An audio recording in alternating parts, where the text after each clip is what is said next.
Guys দেখো তরকারিটি রান্না করা হয়ে গেছে। তো আমি হালকা ঝোল রাখছি, আর ঝোল রাখলে একটু ভালো লাগে করলার তরকারি। আসসালামু আলাইকুম, welcome back to my channel. কেমন আছো তোমরা সবাই? আশা করি ভালো আছো। তো গাইস তোমাদের মাঝে আরেকটি রান্নার রেসিপি নিয়ে চলে আসলাম। তো আজকে কি রান্না করব তোমাদের সাথে শেয়ার করব। তো গাইজ ভিডিওটি ফার্স্ট থেকে লাস্ট পর্যন্ত দেখতে থাকো, আশা করি ভালো লাগবে। আর ভালো লাগলে প্লিজ একটি লাইক আর একটি সাবস্ক্রাইব করে পাশে থাকবে। তো গাইজ এখানে আমি মাছের মাথা দিয়ে পুঁই শাক দিয়ে রান্না করতেছি। আর শাক দিয়ে মাছ দিয়ে খেতে কিন্তু অসাধারণ লাগে। তো গাইজ ভিডিওটি দেখতে থাকো, আশা করি ভালো লাগবে। তো গাইজ তরকারি রান্না করার জন্য এখানে আমি করলা আর আলু নিচ্ছি। তো দিয়ে দিচ্ছি পেঁয়াজ কুচি। তো আমি মাছ দিয়ে হাতে মেখে তারপরে রান্না করব। আর মাখা তরকারি কিন্তু অনেক ভালো লাগে মাছ দিয়ে, যে কোনো মাছ দিয়ে।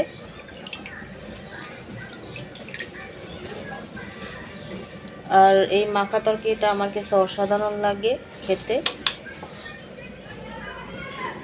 তো দিয়ে দিচ্ছি আদা রসুন বাটা,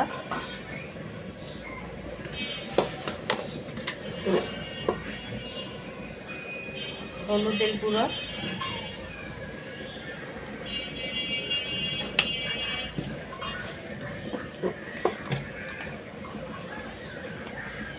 মরিচের গুঁড়া,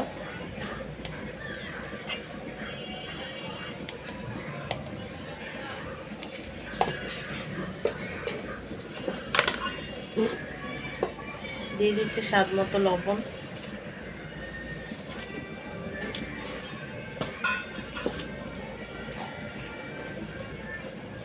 দিয়ে দিচ্ছি তেল।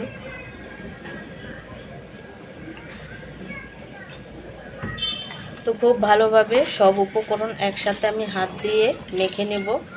আর এই কাজটা হাত দিয়ে করলে ভালো হয়। তো গাইস দিয়ে দিচ্ছি জিরার গুঁড়া,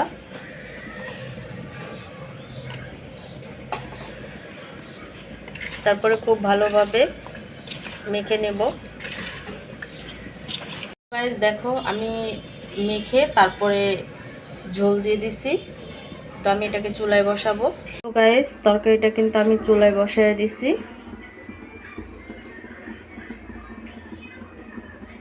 গাইস দেখো তরকারিটি রান্না করা হয়ে গেছে।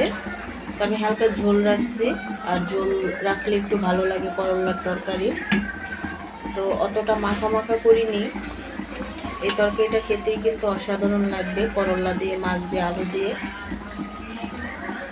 তো গাইস আজকের রেসিপিটা কেমন লাগছে অবশ্যই কমেন্টে জানাবে। তো তোমরাও বাসায় এইভাবে করলার তরকারি রান্না করে খাবে, যেহেতু গরমের দিন পড়ছে। আর গরমের দিনে করলা দিয়ে কিন্তু মাছ দিয়ে খেতে অসাধারণ লাগে। তো অন্য কোনো রেসিপি নিয়ে তোমাদের মাঝে আবার চলে আসবো। আজকে এই পর্যন্তই। সবাই সুস্থ থাকবে, ভালো থাকবে। আল্লাহ হাফেজ।